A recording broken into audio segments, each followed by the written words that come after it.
Okay, let's just get right to it. We all know another pandemic is probably on the horizon. But the real question, the big one, is can we actually see it coming before it hits? Today, we're going to dive into some incredible new science that just might give us a fighting chance. Let's do this. So here it is, the central question. Can we predict the next pandemic before it even gets started? For basically all of human history, the answer was a hard no. We were always playing catch-up. But things are starting to shift. We've got some new tools in the toolbox now, and they're giving us a peek at what might be coming next. So why is this such a huge deal right now? Well, we're looking at a rising pandemic threat. The risk isn't just there, it's actually getting worse. And look, this isn't just some vague feeling of dread. It's a cold, hard fact.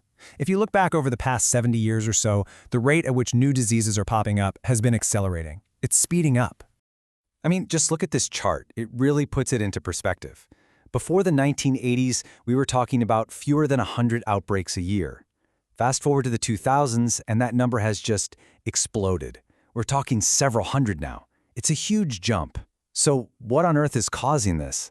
Well, here's a massive piece of the puzzle. 75%, 3/4 of all new infectious diseases come from animals. They're what we call zoonotic. This is the source. This is where the vast majority of our pandemic threats are born. And that jump, that moment a disease crosses from an animal to a person, well, it has a name. It's the spillover spark. And it's that one tiny spark that can ignite a massive fire. So what exactly is a spillover? Think of it like this. A virus or bacteria is just living its life in an animal population, its natural home, right? A spillover is when that pathogen somehow figures out how to jump over all these complex biological hurdles and successfully infect a person. It's a huge leap. So, you have to ask what's giving these pathogens the push they need to make that jump. The short answer? It's us. Our modern world is basically rolling out the red carpet for spillover events. When we cut down forests, we're forcing wildlife into our backyards. As our cities grow, we're packing people closer together, making it super easy for diseases to spread. And don't even get me started on things like industrial farming and the global wildlife trade. They're like perfect laboratories for cooking up new viruses. Yeah, you can literally draw a straight line from how we live to how high the risk is. We change ecosystems, boom, more contact between people and wildlife. The way we produce and consume meat, it creates these intense situations where pathogens can jump species. We build massive cities, and suddenly you have a perfect environment for rapid transmission. And then, of course, our ability to fly anywhere in the world means a local outbreak can become a global crisis in, like, 24 hours. Okay, so with this threat getting bigger and faster, we obviously need a totally new playbook, a new tool. And this is where it gets really interesting, because we're talking about AI.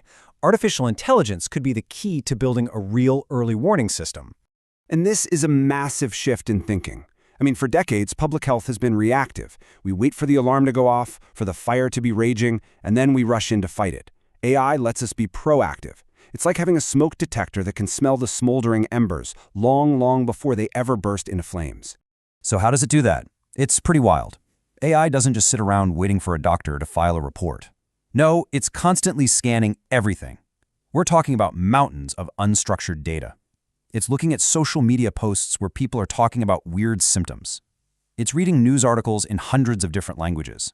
It's analyzing satellite data, weather patterns, even global air travel.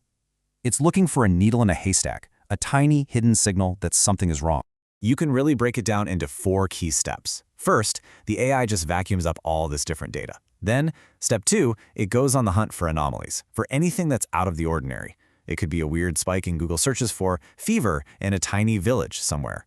Step 3, it uses that data to predict where this thing might be headed. And finally, the crucial 4th step, it sends up a flare, alerting public health officials and hopefully buying them time. And time is everything. But here's the thing. A tool, even one as powerful as AI, is only as good as the strategy behind it. Technology alone won't save us. We need a bigger picture philosophy to guide it. And that philosophy is called One Health. This quote right here really nails the core idea. You can't separate people's health from the health of the planet and the animals we share it with. It's all deeply, fundamentally connected. You can't have healthy people on a sick planet. So what One Health really is a new way of working together. It's about breaking down the walls between different fields. It gets human doctors Animal doctors, veterinarians, and environmental scientists all in the same room talking to each other. So instead of just reacting and treating sick people, you start looking at the root causes in the environment that made them sick in the first place. And this is what it looks like when you put it all together. You've got the AI system over here, crunching all that digital data from the internet, and at the same time, you have the One Health teams out in the real world, on the ground, taking samples from wildlife, monitoring the environment. Both of those data streams feed into one central brain, which then gives public health officials a much clearer picture of what's going on so they can take action. It's a complete ecosystem of information. So you take the predictive power of AI and you combine it with the holistic strategy of One Health. What do you get? Well, you get the blueprint for something really ambitious, forging a global shield. Now, this is a really important point. We're not talking about a crystal ball that tells us exactly when and where the next virus will spill over. That's probably impossible. The goal is to shift our whole mindset. Instead of just detecting outbreaks after they're already happening, we can start to build profiles of high-risk places, high-risk animals, and high-risk human activities. It's about getting ahead of the risk, not just cleaning up the mess. So, what do we need to actually build this shield? Well, there are a few absolutely essential ingredients. First, you need that AI-powered surveillance system we've been talking about. Second, you need everyone all around the world to buy into this One Health idea. Third, and this is a big one, countries have to agree to share their data openly and quickly. And finally, we have to put our resources where the risk is greatest, investing in surveillance in those biodiversity hotspots where spillover is most likely to happen. And really, this is the end goal. This is the promise. It's a message that's actually filled with a lot of hope. It's about breaking that old cycle of panic when a crisis hits, followed by neglect when it's over. We can actually move from being constantly vulnerable to being constantly ready, a state of prepared resilience. Which of course leaves us with the big, final question. And it's not just a question for scientists or governments, it's a question for all of us. The technology is there, the strategy makes sense, the real hurdle now is political will and global cooperation. So, can we get our act together and build this shield before the next big one arrives? All right, that's what we have for today.